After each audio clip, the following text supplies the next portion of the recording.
Boa noite, Thalise. Opa, pessoal entrando. Boa noite, pessoal. Rodolfo, eu te chamo daqui um minutinho. Vamos esperar o pessoal entrar. E aí, logo mais eu chamo você para a gente começar o nosso papo aqui. G. Calil, boa noite. Theo. Thailise, boa noite. O Idis, boa noite. Olá, tudo bem? O Idis está sempre presente aqui nas nossas lives, hein? Obrigado.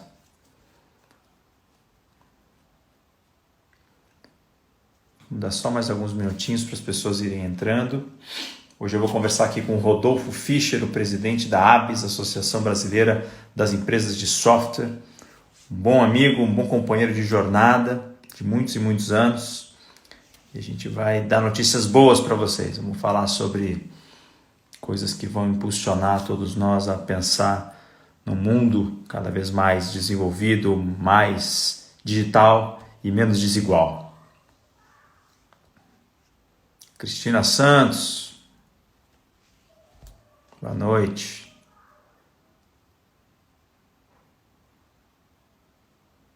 Mais um minutinho a gente já. Dandriê Gutierrez, hey, fala meu caro. Gabriel, tudo bem? Boa noite.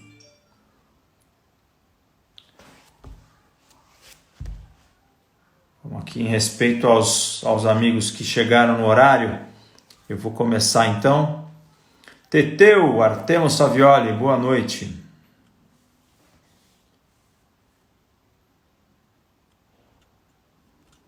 Menos, Teteu, menos. Chamar o Rodolfo aqui.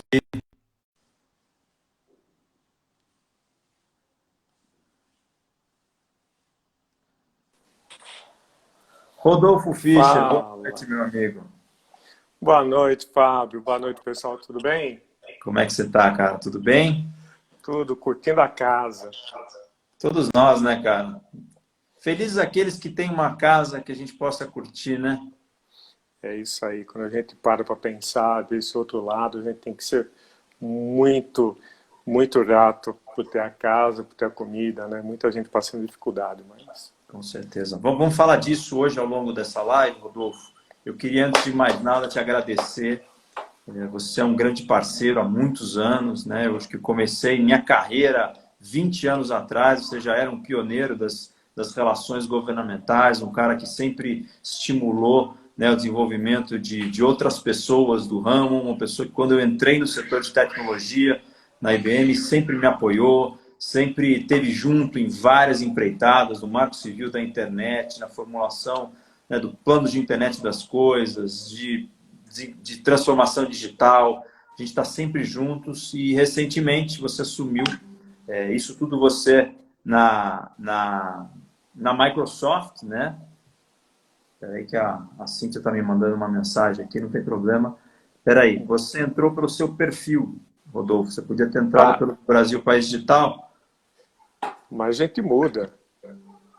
Peraí que ela está me chamando aqui. Você quer trocar? Você poderia entrar pelo do Brasil País Digital? Lógico, entro sim. Aguenta aí, você me chama lá, aí a gente já. Beleza.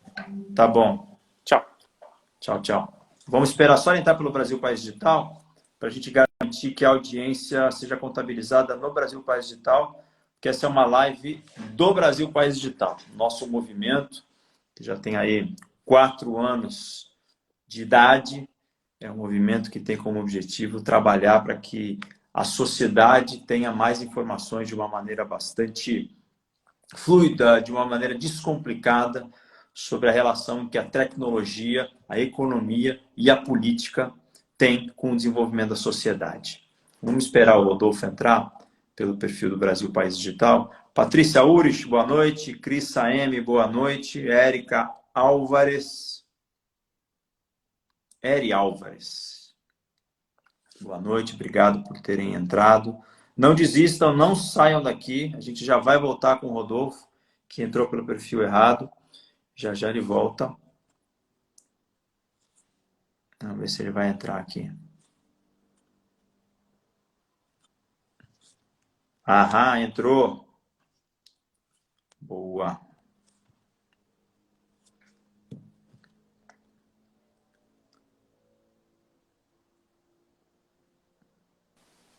Aí, pronto, Agora sim. voltei.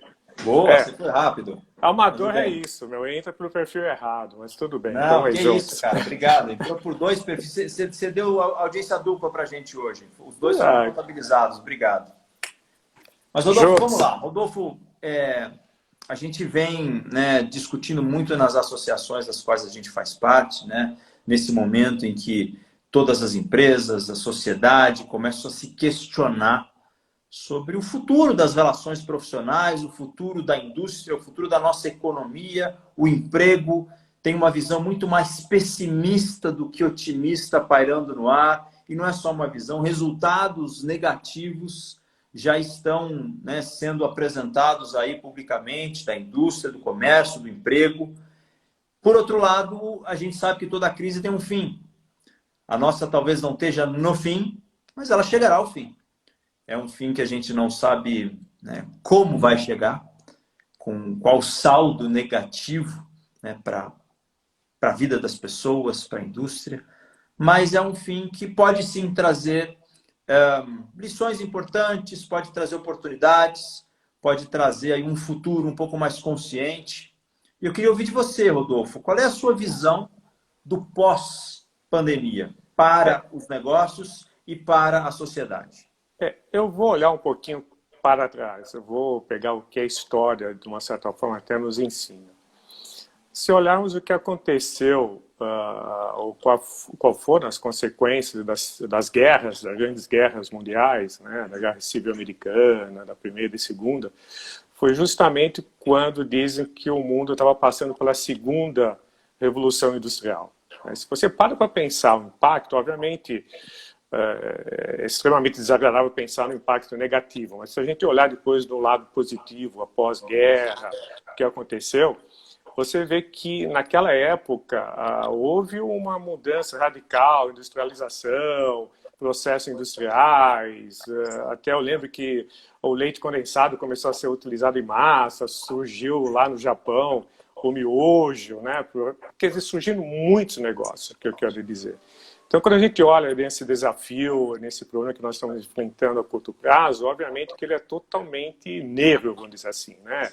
É negativo, é escuro, tem aquela angústia de saber, a gente não sabe o que vai acontecer amanhã. Na realidade, a gente nunca soube o que vai acontecer amanhã. Agora está mais evidente que o futuro é incerto, né? Mas a gente tem que olhar também para o outro lado, que muitas pessoas estão dizendo, e eu acho que é correto, que na realidade essa guerra, né, contra a pandemia, contra o vírus, né, ela está na realidade nos levando a refletir. Então, muitas oportunidades estão surgindo, soluções de tecnologia, novos negócios. Eu acredito que a gente sempre tem que olhar para o lado positivo e, como um sábio já disse, né, vence sempre, não é nenhum sábio, né, um contemplador sempre sai ganhando aquele que é mais flexível, né? E, então, hoje a gente tem que pensar nisso, tem que pensar nas nossas capacidades e oportunidades. Outro dia eu estava escutando uma matéria no jornal que eu achei muito interessante, um pedreiro que não tinha emprego, quer dizer, parou, né? Não tinha nada que fazer. E de repente ele tem uma moto. Ele pegou a moto dele e virou entregador de comida, né? Pelo aplicativo. Então é um momento de refletir, repensar, né? Fazer análise do que a gente realmente tem aptidão para fazer. E acho que sempre de tudo pensar positivo, né? Eu acho que se você pensa negativo, você se afunda. A gente acho que fez um curso lá na Singularity, né? Quando a gente em épocas diferentes, mas eu achei muito interessante porque o que tem de oportunidade no mundo é impressionante, né? Então você olha o mundo, você começa a perceber que todo lugar tem uma oportunidade. E essa oportunidade, na realidade, quando a gente pensa em tecnologia, ela é infinita, né? Então, vamos pegar esse gancho, cara. Vamos pegar esse gancho, porque esse gancho eu gosto. Né? A gente sabe poucas coisas, né, do futuro dessa crise, mas uma coisa a gente tem certeza, e eu tenho plena certeza. Esse futuro é um futuro digital. Uhum. Está muito claro que não existe mais chance para que se postergue a transformação digital das empresas, dos países, das nossas cabeças? Né? E de que forma você vê isso? Esquece o coronavírus. Né? Vamos focar assim, no mundo pós-coronavírus, sem grandes cicatrizes deixadas por ele. Como é o futuro? Quais são as tecnologias que estão impulsionando o crescimento e o desenvolvimento das sociedades? Se você para pensar, obviamente que nós estamos no ramo de tecnologia, né? Então tecnologia, o bits e bytes andam no nosso sangue. Né? Então se você analisar hoje, vamos dizer assim, a convergência de tecnologia que nós estamos vivenciando hoje, você pega como Big Data, né? Dizem que a gente tem 44 zettabytes de informação, uma coisa louca, né? Que praticamente 90% de todos esses dados foram reunidos nos 2 ou 3 últimos anos. Então, essa é uma informação extremamente significativa. Aí você pega todo o potencial que hoje se tem em termos de evolução tecnológica, da velocidade da tecnologia, né? Que nem Gores falava que praticamente duplica, triplica a cada 2, 3 anos. Né? Então, você vê o potencial de processamento de dados. Quando você começa a analisar, por outro lado, a parte de telecomunicação, 5G vindo aí logo na esquina, não falta muito para começar a se tornar uma realidade, você começa a juntar tudo isso, obviamente, junto com a inteligência artificial, você cria um universo completamente distinto. Dizem aí os entendidos que daqui a 10 anos um computador que tem a mesma capacidade de um cérebro humano vai custar $100. Então o potencial que se tem, né, em relação a isso é impressionante. Então isso que a gente tem que ter em mente, o que vem por aí em termos de novidade, revolução, de formas, pensamentos, até lá na Singularity, a gente viu lá que daqui mais ou menos a uns 10 anos, em 2030, a gente vai ter um robô para chamar de nosso, né? Quer dizer, vai ter a semelhança humana, a gente vai poder, de repente, alugar um robô para ficar em casa, educar os nossos filhos, ter outros tipos de trabalho. Então, quer dizer, a revolução está indo, né? A revolução está vindo, e junto com essa inteligência artificial, essa capacidade de dados, vem um outro lado que é muito importante, que é a qualidade humana, a saúde humana, né? Então, já vimos aí que estamos próximos aí a uma edição do DNA, quer dizer, eliminar uma boa parte das doenças hereditárias, você começa a trazer muito mais saúde ao ser humano, né? Quebrar aquela parte hereditária, que isso aí esse problema de saúde, com certeza é hereditário, do teu pai, da tua mãe. Quer dizer, a tecnologia, de repente, vem aí para limpar, né, essa parte, trazer mais saúde e melhor qualidade de vida. E aí vem um monte de outras consequências. Comida, né? O pessoal diz aí que logo mais a gente vai ter mais de 10 bilhões de pessoas vivendo no planeta. Então, vem vindo diversas outras tecnologias, né? Como a carne baseada em célula, a carne baseada em vegetal. Então, o mundo está em transformação. E você, só pegar o que está acontecendo hoje, eu acho que hoje é só o início do que a gente vai ver, né? E o vírus aí, ele só está agilizando. Hoje nós tivemos um webinar junto com a Cristina de Luca, que ela falou uma coisa muito interessante, e é verdade. Está agilizando esse processo de transformação, né? Muitas empresas foram obrigadas a instalar em home office, instalar em tecnologia, nunca tinham usado nuvem, de repente correram para entender o que é nuvem. Então, essa necessidade que esse momento está levando a todos a refletirem como comportar, como atender os seus clientes. Então, você vê as empresas hoje que estão decidindo ser virtuais, né? Atender o cliente à distância, o e-commerce. Você percebe que são essas empresas que estão tendo um melhor sucesso, vamos dizer assim. Você sabe que eu tenho falado muito sobre isso, né? A pessoa fala, desde que eu trabalho com tecnologia na IBM, a pessoa fala, não, processo de transformação digital. E o processo de transformação digital nunca acaba. E hoje a gente não tem mais o luxo de participar desse processo. Hoje a gente fala sobre aceleração digital, é uma vertigem digital. Não tem mais esse papo de vamos planejar e avaliar prós e contras. Cara, acelera, transforma, vai para o digital, porque senão você morre. Você vê de fato, né, como presidente da Abis, né, você tem contato com muita empresa no dia a dia. Claro que a maioria das empresas, né, de software, mas você também está do lado de lá, participando de outras entidades.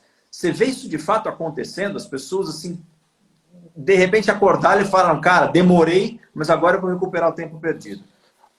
O Gerson da Paradigma falou uma coisa muito interessante. É como você tivesse um rio para atravessar e você tem uma ponte, né? Quem atravessou essa ponte, atravessou, porque explodiram essa ponte, né? Então, aquele que já estava no momento digital, no momento, a empresa digitalizada, vamos dizer assim, trabalhando nos canais virtuais, já tinha atravessado essa ponte. Aquele que não atravessou, ele tem que saber nadar, porque a ponte não existe mais. Ele vai ter muito mais trabalho para chegar do outro lado agora, né? Mas e esse é o ponto que a gente está verificando. As empresas que estavam preparadas estruturalmente, principalmente, obviamente que é o nosso caso, métier, em termos de tecnologia, que do dia para a noite conseguiu deixar os seus funcionários em casa, né? Não é aquela empresa que teve que montar todo a parte de nuvem, correio, home office, aquela que já estava pronta, essa já não teve nenhuma interrupção. Essa, ele chegou e falou, a partir de segunda-feira, vão para casa. Não mudou nada na empresa.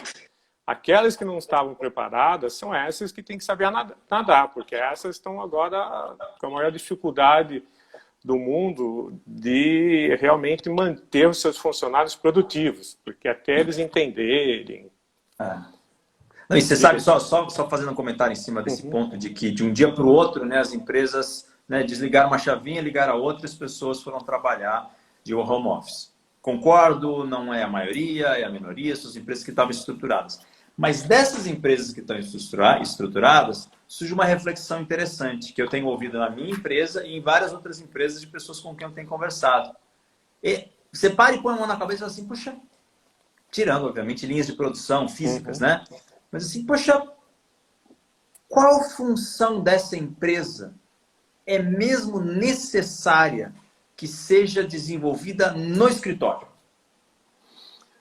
E aí as pessoas ficam meio assim, até mesmo, tá todo mundo trabalhando em casa, a coisa está fluindo, é difícil, tem que se adaptar, tem criança em casa, tem outras responsabilidades, é verdade.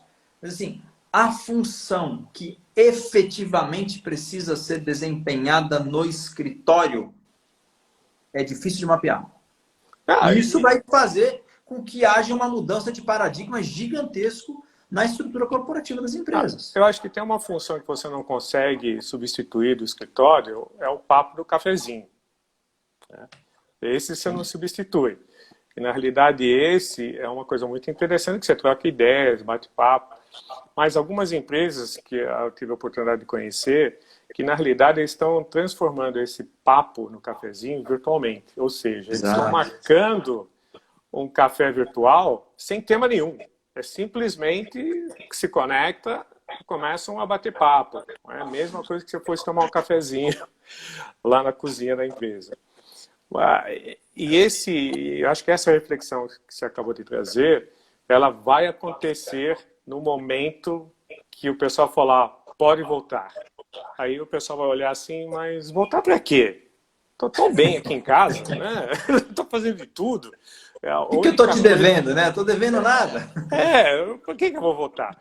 Obviamente que a única coisa que vai mudar, eu acho que até de uma certa forma positiva, é que hoje em dia, em casa, você faz tudo, né? Você lava, você passa, você faz tudo, que obviamente aquelas pessoas que vinham até a tua casa... Cara, eu tô até com um calo na mão, de tanto que eu tô lavando, esfregando o chão. Você fala, fica na sua casa porque a gente tem que cuidar de todos, né? Tem as pessoas que nos ajudam. Aqui na minha casa é a mesma coisa, não é? Ela vem um dia por semana para tentar ajudar algumas coisas, mas começou a voltar agora. Fez um mês e meio que não aparecia, né? Eu falei, fica na sua casa. Né? Então agora, quando começa a voltar, as pessoas vão perceber o seguinte, o trabalho é muito mais fácil, eu acordo, já sou produtivo, não preciso fazer nada, já entro. E tem um outro lado que as empresas vão começar a perceber, que o custo do espaço físico, principalmente cidades como São Paulo, né, capitais, é muito caro. Né?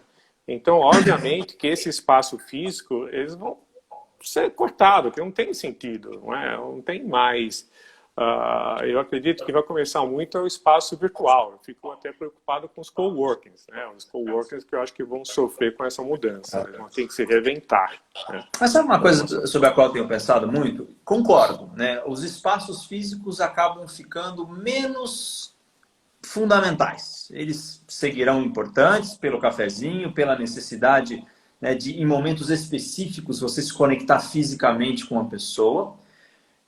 E sim, as empresas vão talvez cortar muitos custos, né, com essa redução do espaço físico, mas ao mesmo tempo, se elas quiserem manter funcionários produtivos na sua casa, elas vão ter que investir nos home offices. Sem dúvida. Então, eventualmente, providenciar uma conexão, né, mais rápida e segura para o funcionário, pedir uma cadeira, porque o cara ele trabalha na cadeira de jantar da casa dele, ou na cozinha. Isso não é uma cadeira ergonômica. O cara daqui a pouco vai ter começar a ter problemas, né, nas costas, dor aqui, dor ali. Isso vai gerar problemas de saúde para o funcionário.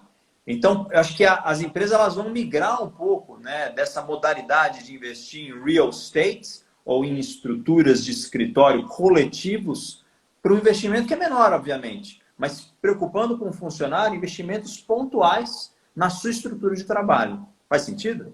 Faz, total, porque o que acontece? Você tem que ter uma máquina boa, você vai ter que ter uma boa conexão da internet, quer dizer, isso custa caro.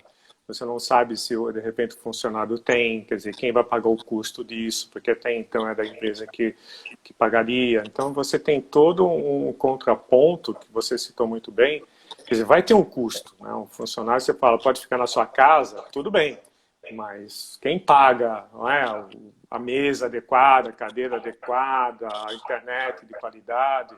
Nos Estados Unidos, isso é muito comum. Não é? A empresa, quando tem um funcionário home office, arca com todas as despesas se ele realmente trabalha de casa. Né?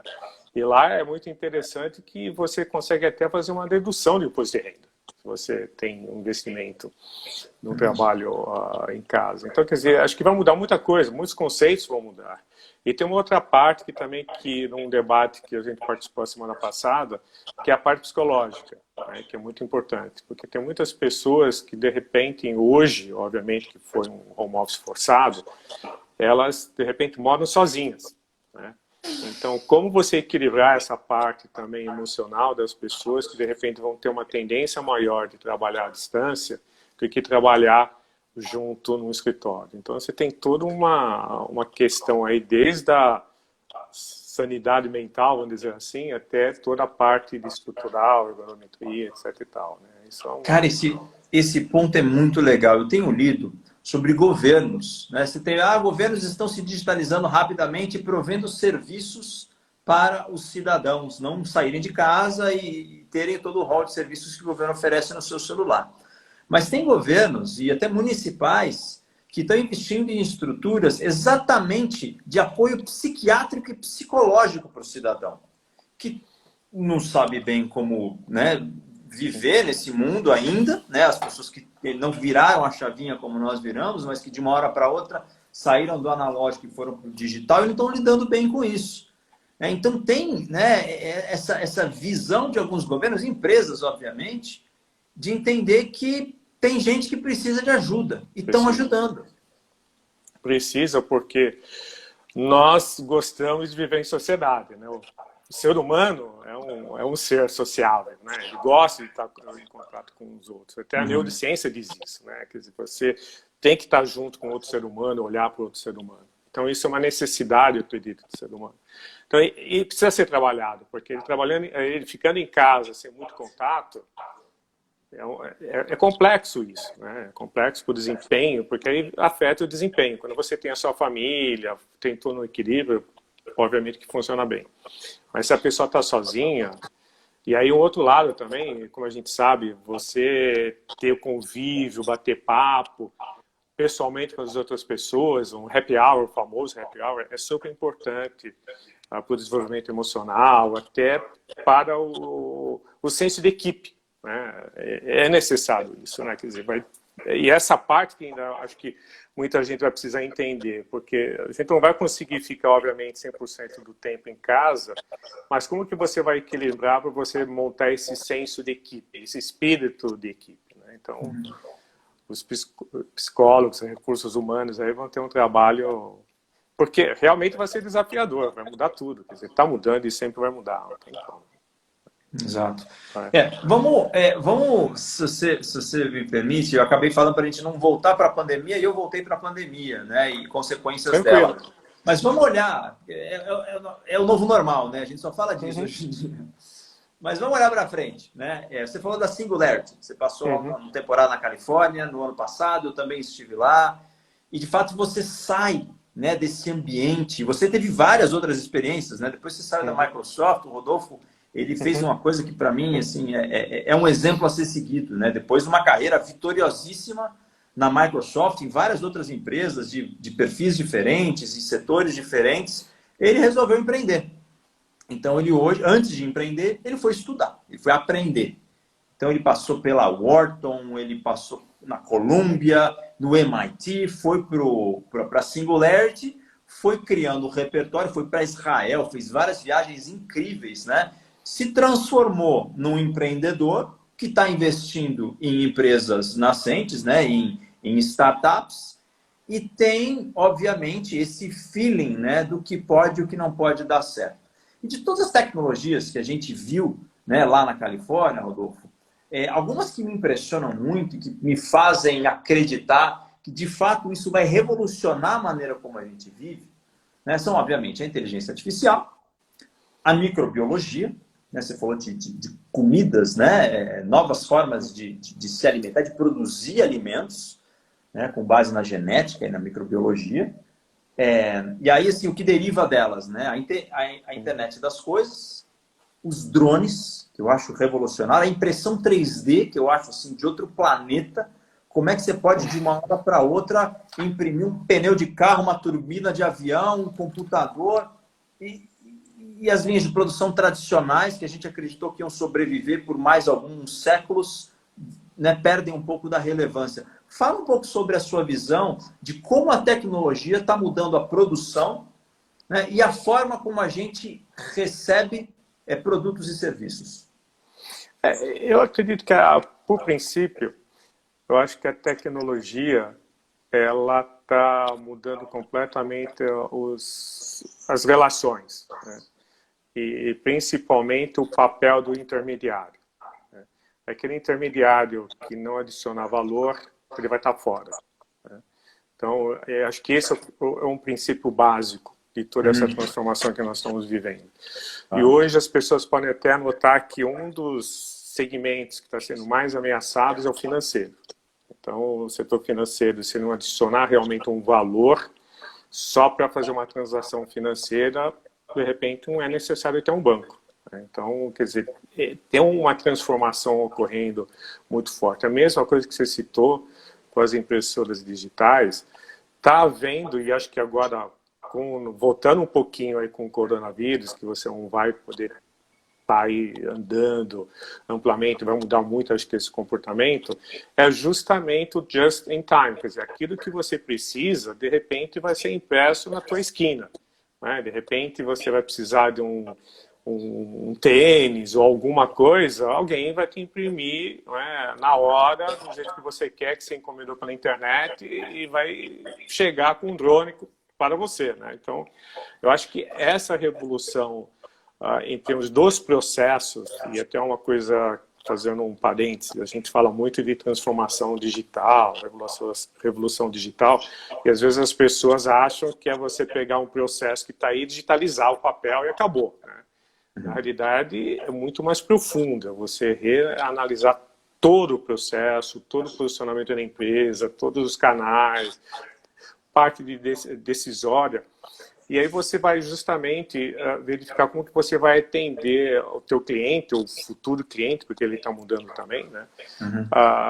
E esse acho que é o princípio, de você, de repente, lá na própria Singularity, se não me engano, o pessoal falou que a impressora hoje 3D no aeroporto já pode imprimir praticamente 30% a 40% das peças de um Cessna, né?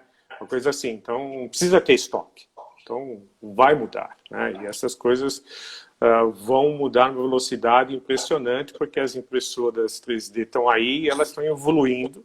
Antigamente custava 3, 4 mil dólares, agora você já compra impressoras por menos de $1.000, então, quer dizer, o acesso está ficando mais fácil. e as pessoas começam a ter outras ideias de como utilizar essa tecnologia. Né? Então, eu acho que é muito importante. Uma coisa até que, lembrando da Singularity, eu lembrei, acho que do John Hagel, que ele falou ao último álbum, não sei se foi a mesma coisa com você. Eu lembro, claro. Que ele falou que não adianta mais você ter estratégias aí de 10, 15 anos, né? O mundo vai mudar, não adianta, né? E vai mudar rápido, a gente está percebendo isso. Você pode ter uma visão de 10 anos, como o mundo vai ser daqui a 10 anos, mas você tem que pensar na tua estratégia de até 3 anos no máximo, 2 a 3 anos. Você tem que fazer um zoom-in e pensar no amanhã, né, na tua estratégia. Ter a visão lá em cima, né, porque certamente não é, tudo está mudando e vai mudar muito rápido, né? E até a parte comportamental das pessoas, né? Como você ser inovador. Né? Bem, vamos seguir nesse raciocínio, né, das mudanças e remeter um pouco à questão comercial. Né? Acho que quando eu comecei a estudar na faculdade sobre globalização, né, a ideia que se tinha era, poxa, as coisas são interdependentes, né? Então, assim, a gente usa muito a teoria das vantagens comparativas. Então, o que um país produz bem, o outro não produz tão bem, ele vai focar naquilo que de fato traz um diferencial real para a economia dele, né? Então, o nosso é o agro, os Estados Unidos pode ser a manufatura, a Europa pode ter um mix dos dois, né? E isso traz a complementaridade do mundo para que a gente possa produzir, né, e focar naquilo que a gente é bom. Quando a gente vê tudo o que está acontecendo, a tendência é que os países, num primeiro momento, se fechem. Então, você viu o que aconteceu com a Argentina no Mercosul nessa semana. Poxa, não, eu vou sair do Mercosul, vou focar em outras coisas, eu preciso renegociar minha dívida com a FMI, eu preciso focar aqui no impacto que essa crise vai gerar para a minha economia, e eu estou saindo. Né? Aí, ao mesmo tempo, você vem e fala assim, pô, as pessoas podem imprimir um tênis na esquina da casa deles, online, não precisa, né, vir da China, passar por 3 países para receber aí uma adição de valor para chegar no usuário final. Como é que você vê, né, em função de tudo isso, a aproximação comercial entre os países e o sistema logístico internacional, que passa, né, com toda essa tecnologia que você mencionou, pelo que eu estou entendendo aqui, a ter um papel secundário no processo de produção global? Eu acredito que muitos países, e acho que muita gente ficou até tensa com a interdependência exagerada. Né? Eu acredito que os Estados Unidos está preocupado com isso. E quando teve essa situação do corona, precisavam de equipamentos, na realidade, todo mundo olhou para a China é o maior produtor de tudo. Né? E aí eu acho que muitos países começaram a perceber como estavam realmente dependentes dos outros. Né? Isso é um fato, e fazer o quê? Não tem muito que você conseguir resolver isso. Né? E a tecnologia, de uma certa forma, é até interessante, se você parar para analisar um pouquinho a história da China, né? A China, até alguns anos atrás, era conhecida como alguém que fabricava alguma coisa barata e sem qualidade. Né? Uhum. Depois começaram a produzir coisas boas, né? Muita coisa com ótima qualidade. Tanto é que os principais fabricantes acabaram terceirizando sua produção para a China, porque a qualidade cada vez aumentou melhor, ficou melhor. Né? Então, sim, hoje você praticamente todos os principais fabricantes de tecnologia produzem, né, a sua parte de hardware na China.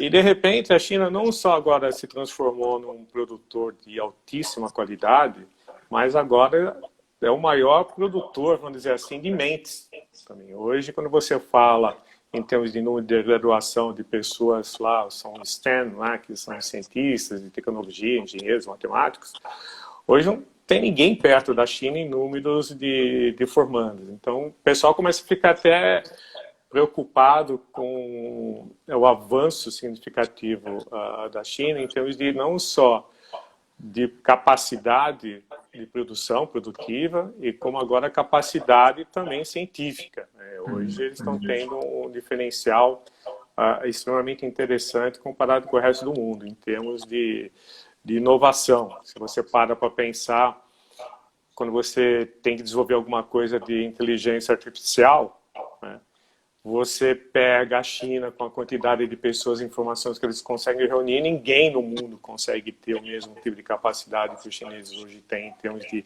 desenvolvimento de algoritmo, comportamento humano, etc, etc, etc. Né? Então, o mundo vai estar totalmente interdependente, interconectado, lembrando até do livro do Mundo é Plano, né, do Friedman. Agora mostrou efetivamente Então, aqui, ó. quanto o mundo... Tá vendo? Então, é isso aí. Tem o meu aqui, em algum lugar. Aqui, ó. Eu lembrei dele outro dia, quando... Excelente livro.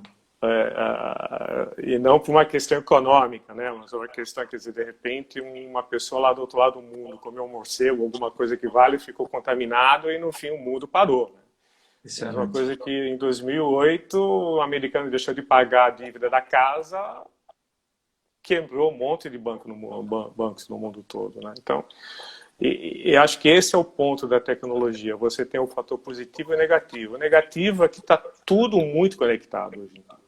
Né? A informação vai rápido, chega rápido, a percepção, né, ela é gerada em segundos. Né? Então, você hoje, muitas empresas aí começando a soltar os resultados nos Estados Unidos, então já começa a ficar meio tenso, porque de repente uma ou outra empresa está tendo resultado pior do que o esperado, e essa informação circula numa rapidez que é impressionante, né? E mexe com todo mundo, né? E aí que tem um ponto que você tem que ter a tua paz mental também. Né? Não adianta você ficar muito angustiado querendo saber, adivinhar tudo que vai acontecer. Não, excelente ponto, cara. E isso me faz pensar muito, assim, essa interdependência que é inquestionável, a depender de como nós resolvamos avançar com a globalização, com os acordos comerciais, com um acerto mais profundo entre os países, né? Ela pode aumentar, né, de maneira natural, ou pode ficar maquiada dentro de fronteiras que vão sempre ser porosas, né, e que estão sujeitas a influências externas, mesmo que a gente não queira.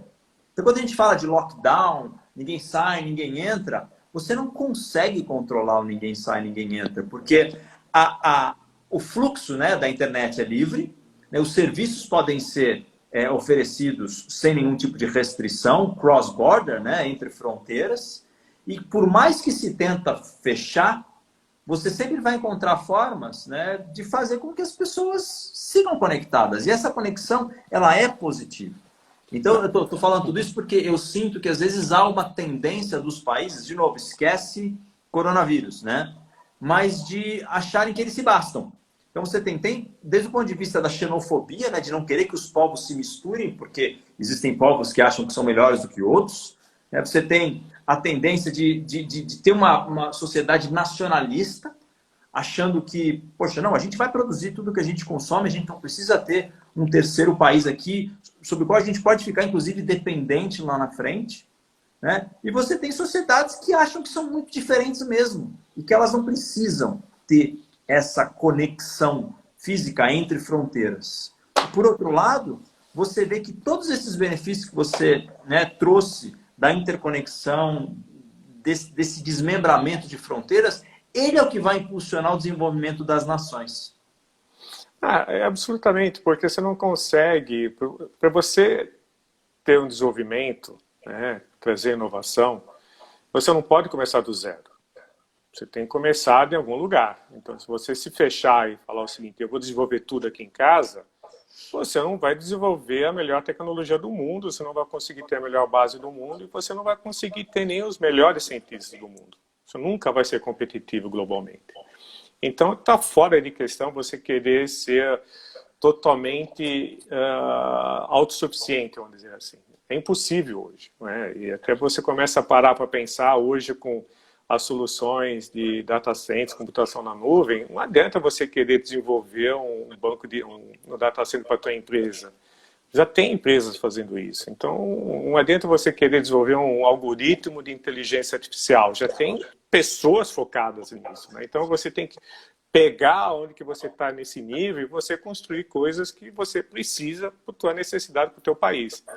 Aquele que tenta ser totalmente vertical, ele fica lá para trás, não vai ser competitivo. E justamente quando você fala que o mercado hoje é globalizado, hoje você compete com todo mundo. Hoje as empresas de tecnologias aqui no Brasil, para prestar um serviço, competem com as empresas da Colômbia, competem com a empresa da China, da Europa. Aquele que tiver um custo mais barato homem-hora vai levar o cliente. Não preciso mais estar do lado do meu cliente para oferecer uns serviços de consultoria ou de tecnologia. Eu posso estar em qualquer lugar do mundo. E aí que é o ponto principal que todos os governantes precisam realmente ter noção, que não tem mais fronteira. Acabou. Né? A fronteira não existe. A fronteira é simplesmente uma forma de você checar o passaporte da pessoa que quer passar para um lado para o outro. Mas no dia a dia, nas informações, até no conhecimento, ela não existe mais. Hoje não tem fronteira alguma e a concorrência é global. Não tem como competir mais, dizer que o meu competidor é meu vizinho aqui do lado. Meu competidor ele pode estar na Estônia, pode estar na Alemanha, pode estar na China. Não é mais meu vizinho de porta aqui de São Paulo. Então, e esse conceito que não só as pessoas precisam ter, como também os governantes precisam ter, né? E só para fazer um parênteses aí, até citar, eu sei que a gente não quer voltar muito com o coronavírus, mas só para entender um pouquinho, quando o pessoal está discutindo o impacto da crise, da pandemia, fala, o setor de TI não está sendo tão afetado. Mas o pessoal esquece que, no fim, o setor de TI oferece serviços para o supermercado, para agentes de turismo, para comércio. Então, se o comércio está fechado, vai companhia aérea. Se o comércio está fechado, seu avião não voa, exato, não tem dinheiro. Quem vai pagar o provedor de TI? Ninguém, porque não tem condições. Né? Então, está tudo conectado no mundo todo, de todas as formas. Né? Até, pessoalmente, a convivência humana hoje está totalmente interdependente. Né? Hoje eu tenho que sair de máscara. Se o meu vizinho sair de máscara, ele pode me contaminar. Então, está tudo... Como é que os governos estão, na sua visão, como é que os governos estão agindo em relação a isso? Né? Conexão. A gente vê aí parlamentos virtuais, a gente vê um Supremo Tribunal, né, realizando sessões virtuais, a gente vê uma série de medidas sendo adotadas para fortalecer essa rede virtual de comércio e de relacionamento entre as pessoas. Como é que você encara isso de maneira positiva? O governo está, né, brasileiro principalmente, está num caminho positivo aí em relação a isso ou precisa melhorar? E se sim, em quê? Eu vejo que o Brasil está num caminho extremamente positivo. Quando você para olhar até a iniciativa, o gov.br, é sensacional o que eles estão fazendo. Toda a o que é o gov.br? Explica aqui para o pessoal É o que não está governo acompanhando. digital brasileiro, onde que é a ideia de você ter um portal único para você poder acessar todo tipo de serviços do governo, né, num único login. Então você não precisa ficar entrando em diversos aplicativos, você entra num portal só e lá você consegue acessar todos os serviços disponíveis do governo federal, e agora estão fazendo também parcerias com o estado e município para que ele consiga reunir tudo num portal só. Olha quem entrou, Rodolfo. A Cris Deluca acabou de entrar. Cris, você acabou de ser mencionada pelo Rodolfo aqui, como sempre, em altíssimo tom. Exatamente. Legal, Cris.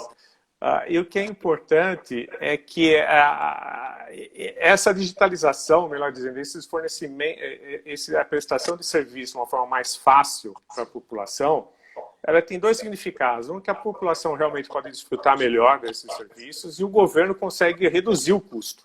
Né? Hoje, eu não preciso mais sair com a CNH, porque eu tenho minha CNH já digitalizada no meu celular. Então, eu não preciso levar meu cartão de crédito, porque já está também no meu celular. Quer dizer, hoje eu posso sair de casa com o celular e já está tudo resolvido. Não preciso carregar mais nada na mão. Né? Essas coisas são práticas. Né? Eu posso acessar o meu fundo de garantia. Mas tem uma outra coisa que você citou, que eu acho que é importante a gente falar.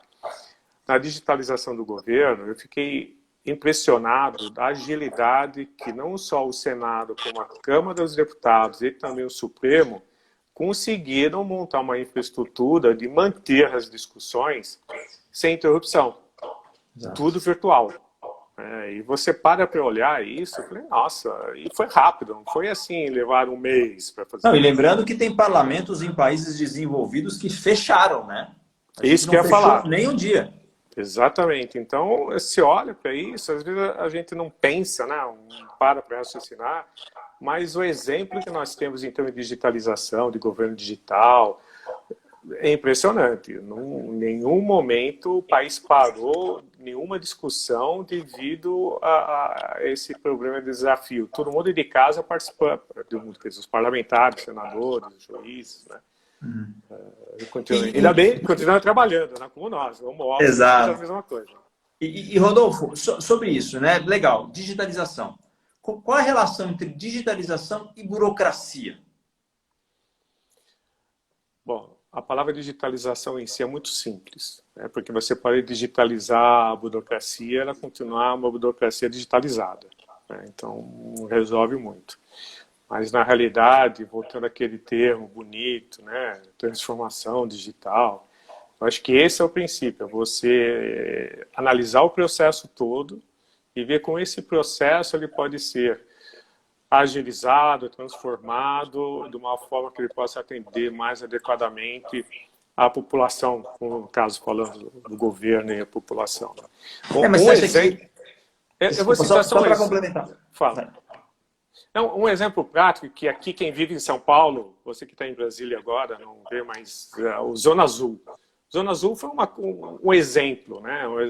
Zona Azul, para você parar o teu carro na Zona Azul aqui em São Paulo, você precisava procurar uma menininha que tinha um talão, ou ir até a banca de jornal, comprar um talãozinho, etc. Quer dizer, tinha uma burocracia, tinha talão de Zona Azul falsificado, tinha um monte de desvio de dinheiro, etc. e tal. O que eles fizeram? Montaram um aplicativo. Né? Esse aplicativo acabou com toda a falsificação, desvio de recursos. Em 1 minuto você estaciona o teu carro, aperta o aplicativo, você resolve o problema. E trouxe uma economia para o Estado, no caso do município de São Paulo, gigantesca. E também a arrecadação subiu horrores, né? Porque tinha um desvio. Isso é um pequeno exemplo. Não, é um pequeno, mas é um ótimo exemplo, porque de fato, assim, você pode olhar a digitalização sob essas duas óticas, né? Então, assim, a digitalização da burocracia, né? Ou uma forma de trazer para o pagador de impostos e para o próprio poder público uma economia muito importante, né? De recursos que podem ser revertidos para outras áreas. Quando você fala, poxa, vai investir em desenvolvimento tecnológico, é muito caro. Não. Assim, quando você vê o payback da solução, quando você vê a forma como ela impacta e diminui sim burocracia e aumenta sim segurança e diminui sim, né, as chances do tomador do serviço ou do prestador de serviço de ganhar em cima disso, de buscar formas né, de se fazer valer do serviço público para receber em troca. Então, eu acho que a burocracia, a corrupção e a receita financeira para o Estado, principalmente numa época, né, de aperto fiscal, são 3 vantagens importantíssimas desse processo que a gente está vivendo hoje. Né? E quando você, como você falou, vamos usar a expressão digitalizar tudo, você tem o controle, né, da tecnologia, da informação, controlando tudo, o fluir dessas informações, você, obviamente, que você citou, você reduz muito a corrupção. Porque não tem como você roubar um dinheiro e vai estar lá registrado, né? Ou seja, por uma transação bancária, ou seja, por um pagamento feito. Quer dizer, hoje você consegue, através da tecnologia, seguir todo o caminho do que ocorreu. Né? Isso, elimina fraudes, né? Disse aqui o Carlos Saco, nosso amigo Carlos Saco. Obrigado pelo comentário. Aí, Carlão. E lembrando, pessoal, se tiverem perguntas, fiquem à vontade, tá? Aproveitem aqui o professor Rodolfo. Eu só não consigo ler a pergunta porque, no fim, eu segurei aqui meu celular de uma forma mais fácil e bloqueou aqui a parte de baixo. Eu leio para você. Mas estamos juntos. Mas uma coisa também interessante, um termo que é muito usado, o termo VUCA, né? Não sei se você lembra, mas que em português aí fala sobre a volatilidade, incerteza, a complexidade, a ambiguidade, é o que nós estamos vivendo hoje. Né? Não tem mais o que você pensar que você vai conseguir estar numa coisa tranquila. Vida tranquila acabou.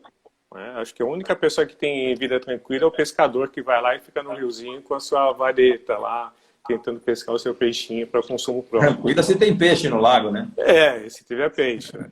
Mas hoje a atenção nossa e a preocupação de como as coisas estão mudando, ela tem que ser constante.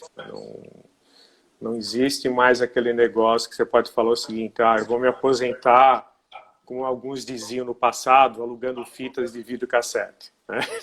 Não tem isso. Né? Nem mais videocassete tem, nem mais CD tem, não tem mais nada. Né? Então, agora é tudo stream. Então, o mundo muda e a gente precisa ter atenção nessa transformação e ter cabeça tranquila, mente tranquila, raciocinar, né, de uma forma plena para que a gente não entre em desespero. Né? É verdade. O Andrei fez um comentário aqui, até o pescador está conectado. Ele vai olhar o Weather Channel ou qualquer aplicativo de tempo antes de pescar, para ver se é um local aí propício para a função dele, né? Para ele sair de lá com a rede cheia. E tem até um dado que eu queria trazer, até porque as pessoas, de repente, não têm tanto conhecimento. Uma vez analisando, o Brasil é o 5º maior mercado de usuários de internet. Tem 149, 147 milhões de usuários. Né? A gente só perde, obviamente, para a China, Índia, Estados Unidos e Indonésia, que no fim tem 1 ou 2 milhões a mais que o Brasil. Rodolfo, 80% dos lares brasileiros têm internet. Então, conexões diferentes, é verdade, mas tem acesso. Se você parar para pensar, o potencial que tem dessa população toda usando a internet, que de repente precisa de um serviço, ou um curso, ou uma aula, ou uma distração, é impressionante. Quer dizer, eu quero contextualizar aqui, quando a gente olha toda essa parte escuridão, tudo que acontece nesse momento, mais um mar de oportunidades que tem quando a gente fala de 147 milhões de pessoas usando. E até algum tempo atrás ninguém pensava em pegar um carro através de aplicativo. Hoje você pega, muito está feliz, muito mais fácil, tranquilo, seguro. Então, é isso que a gente tem que pensar. Eu acho que tem muita oportunidade que existe por aí, que a gente precisa, obviamente, pensar, descobrir, levantar. E não vejo o futuro assim tão negro. Obviamente que é negro para algumas pessoas. Aqui na associação a gente sabe que os micro e pequenos empresários vão sofrer muito, né, devido à falta de liquidez dos seus negócios, mas eu acho que a gente tem que olhar aí as oportunidades. Hoje, eu vou só repetir uma coisa que eu aprendi, achei sensacional, com o amigo João Porto. Ele falou, você tem que analisar se o teu negócio é a pílula ou a vitamina. A pílula é aquilo que você tem que tomar para resolver um problema seu, né? Que no caso dele é diabetes. Então, ele tem que depender da pílula para sobreviver. Então, não tem discussão. Se o teu negócio é a pílula, tá feito, porque a pessoa precisa consumir. Que nem hoje. Se você vende espaço na nuvem, a pessoa precisa ter solução rodando na nuvem. Agora, se você vende a vitamina, que é uma coisa, né, nice to have, quer dizer, não é tão importante, você tem que repensar no teu negócio, você tem que pensar em ser a pílula, né? Se aquele negócio é essencial, que a pessoa realmente vai precisar. Né? E essa é a discussão que eu acho que todo mundo tem que repensar, né? Como você ser essencial para o teu consumidor. E isso é interessante, né? Porque está vindo na marra, né? Essa reflexão. Hoje as pessoas que percebem que... Cara, tem um caso que eu li recentemente de um cara que trabalhava numa loja de shopping e estava tudo bem, tinha lá seu emprego, estabilidade, shopping, né? Tem sempre lá um bom movimento. A mulher manicure, né? E uma filha na escola pública.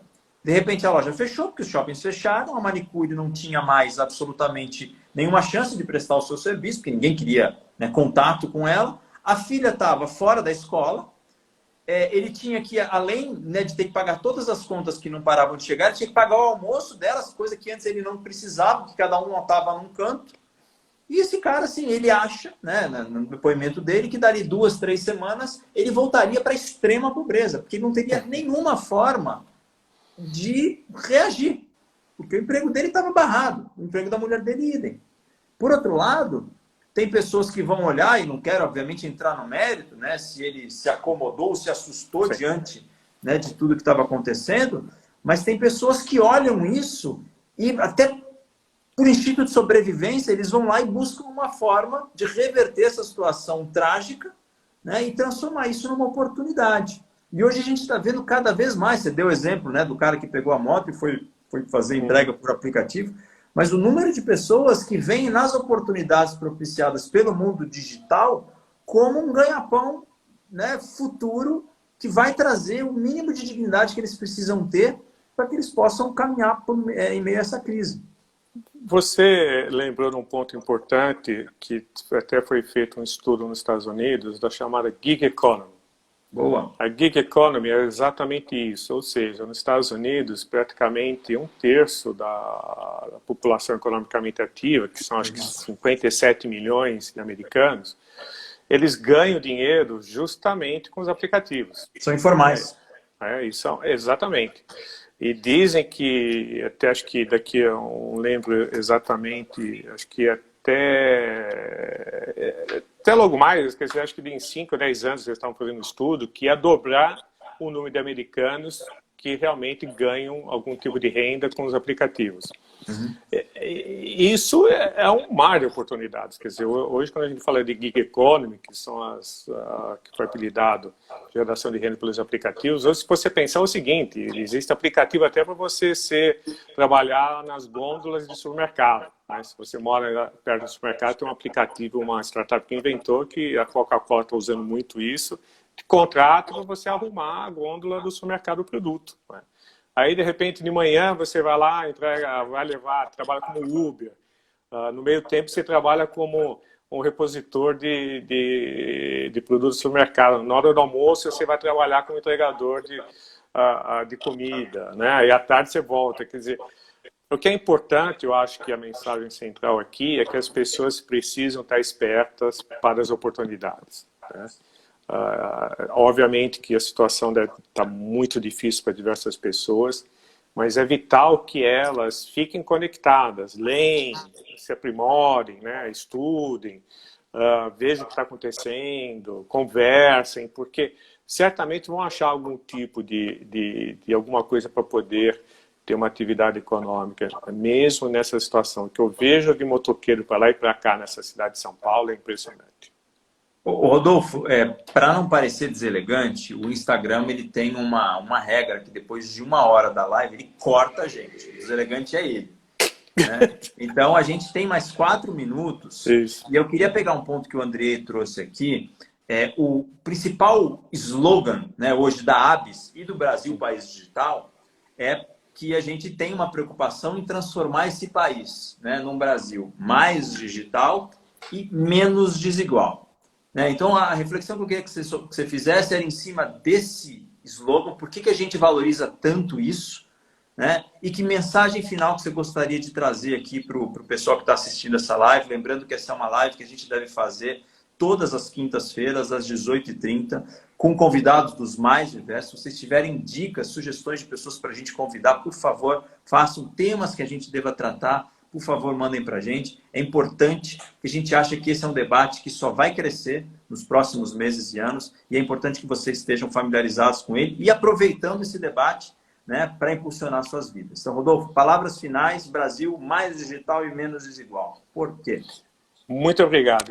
Na minha vida, tudo tem que ter um propósito. Quando eu assumi, há 1 ano atrás, praticamente, a presidência da ABS, fui eleito, né? Agradeço a todos os consultores, conselheiros, inclusive você.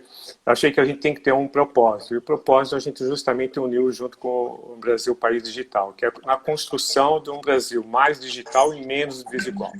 Pelo simples fato que a tecnologia tem realmente o poder para democratizar o conhecimento, ou seja, levar a educação e conhecimento para todo mundo, e também desenvolver novos negócios, novas oportunidades. A tecnologia tem condições de levar novas oportunidades para todos. Então, esse foi o foco principal, porque esse é o papel da tecnologia, levar conhecimento e levar oportunidades. Então, está totalmente alinhado com o propósito da ABS de desenvolver a digitalização do Brasil, porque aí ele se transforma muito mais eficiente. E, obviamente, com isso, a gente reduz a desigualdade, que é muito importante. Quando você leva oportunidade e conhecimento, as pessoas conseguem participar mais, conseguem contribuir mais para a sociedade. E acho que esse é o principal propósito de todos nós, contribuir para a sociedade e sermos felizes. É isso que eu acho que é o mais importante das nossas vidas. Valeu, Rodolfo. Temos 9 segundos. Obrigado, pessoal. Foi ótimo, excelente papo. Obrigado pela disposição, Rodolfo. Pessoal, obrigado por ficar conosco até o final. Até semana que vem.